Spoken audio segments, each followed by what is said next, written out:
A young girl becomes trapped in a pit of mud and water, completely unable to move. Dozens, then hundreds of people gather at the scene, but no one can pull her out. Even the rescue team dives in, examines the situation, and ultimately has to give up.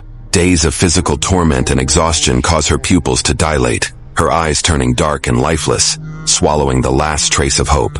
Everyone can only stand there helplessly, watching her life slowly fade away. From the outside, the rescue doesn't look complicated at all. So why did everyone eventually give up? What exactly was hidden beneath that muddy water? And how did she become trapped there in the first place? The story begins in Armero. This land had long benefited from volcanic ash and rich sediments. After the eruption in 1845, fertile soil formed, and people built a prosperous community of more than 30,000 residents on ancient volcanic debris. No one expected history to repeat itself in almost the exact same way. After the disaster, few homes survived, and few people remained.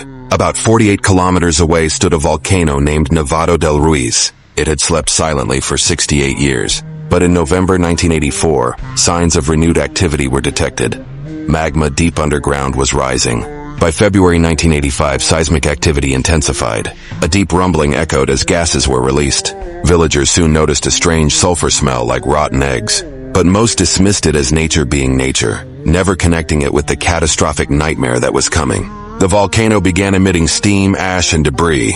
Authorities raised the alert level to 2. Experts drafted a hazard map, clearly showing Armero lying directly in the high-risk zone, the same deadly path destroyed in 1845.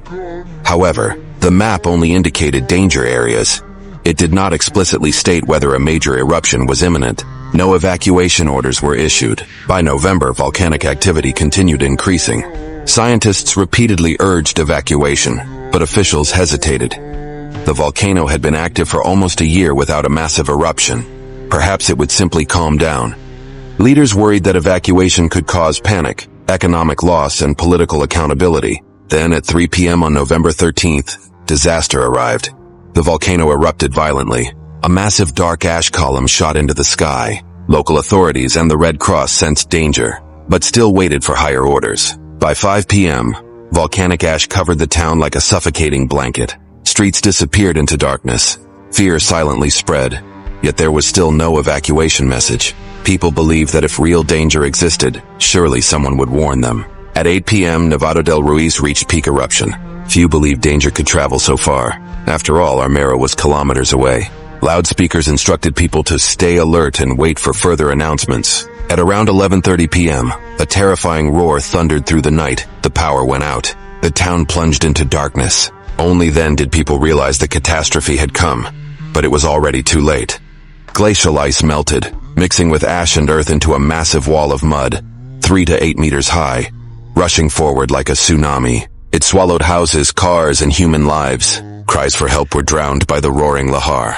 By dawn on November 14th, Armero lay buried beneath a boiling mud sea at 40-50 degrees. Roads were destroyed, weather was harsh. External rescue could not reach the town. The first rescue attempts came only from survivors and nearby villagers, working with bare hands and crude tools, desperately searching for loved ones. Among them was the girl. Rescuers found her and tried to pull her out, but every attempt made her scream in agony. Her legs were trapped. Divers entered the mud and discovered the truth.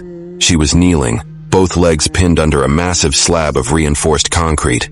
Even more horrifying, beneath the mud there was another body. According to her earlier recollection, it may have belonged to a family member. During the chaotic collapse, that person likely tried to protect her, wrapping around her legs. When they drowned, their body, combined with the concrete slab and hardened mud, formed a cement-like prison, locking her in place. Pumps were brought in to remove water, but mud kept seeping back in. Equipment couldn't reach the disaster zone. Roads and communication systems were destroyed. Large rescue machinery couldn't enter. Someone suggested amputating her legs, but under such extreme unsanitary conditions, that would have only guaranteed death, after unimaginable pain. So rescuers did everything they could just to keep her alive and conscious.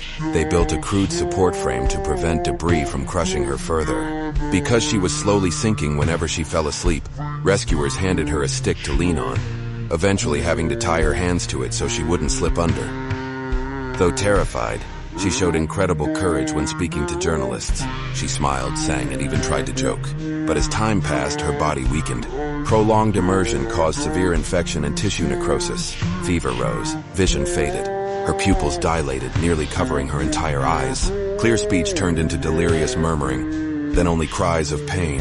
After nearly 60 hours of unimaginable suffering, her life finally faded. Perhaps passing away spared her further agony. The tragedy of Armero was not only caused by nature, but also by human hesitation, lack of evacuation planning, and failure to organize effective rescue within the crucial 72 hours. Armero alone lost around 21,000 lives, including surrounding regions. More than 23,000 people died. And the girl? She became the eternal symbol of a disaster that did not have to happen.